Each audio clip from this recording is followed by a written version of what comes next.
I was about to go into year 10 again. This is everything that I would do differently. I was an absolute academic victim at the age of 14. I hated school. I didn't know how to study. I got really mediocre grades. And if I'd have done year 10 right, maybe I would have achieved all grade 9s at GCSE instead of getting those 2 8s, which plague my existence. So make sure you save this video for later and follow if you want to see daily study tips. First things first, I would have reminded myself that I was actually starting a GCSE course.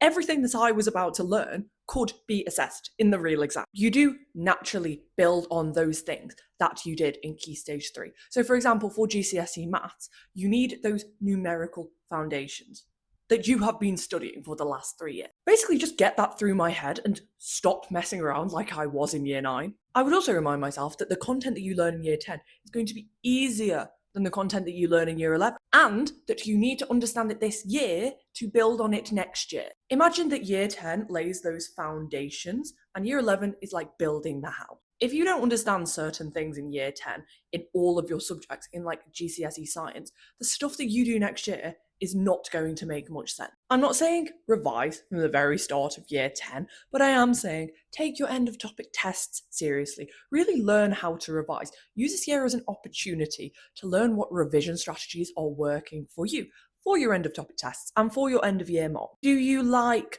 flashcards? Do you like mind maps? Do you find blurting helpful? What works for you? Because it will be different for each subject, bear that in mind. Get into the habit of actively engaging with content and asking the question, why?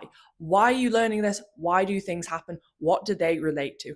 I was perpetually locked out in year 10. This is why I got such poor mock grades. I was just like, okay, well, I'll just remember it nearer to the exam. And believe it or not, you can't get all 9s if you just remember things. Next piece of advice would be to just explore what you're interested in. Don't just think, oh, I don't like school. No, I don't want to. If you find something interesting in history, don't just brush it off. Maybe go and watch a YouTube video about it when you get home. It's not nerdy, it's not uncool. And if anything, it will really help you in the future because you'll be like, oh, well, I really like history. I want to do this at A level. Or maybe I really like biology. Maybe I'll do this at A level. You'll have a clearer idea of your interests and you won't rely on, oh, well, I'm good at this at school, so I'll be good at A level. And that's just not how that works. I know it's early to be thinking about A levels and stuff, and you don't need to know now what you want to do. And I'm just saying, if you do find yourself interested in things, go and run with that. If you found this video helpful, be sure to follow for more daily GCSE tips.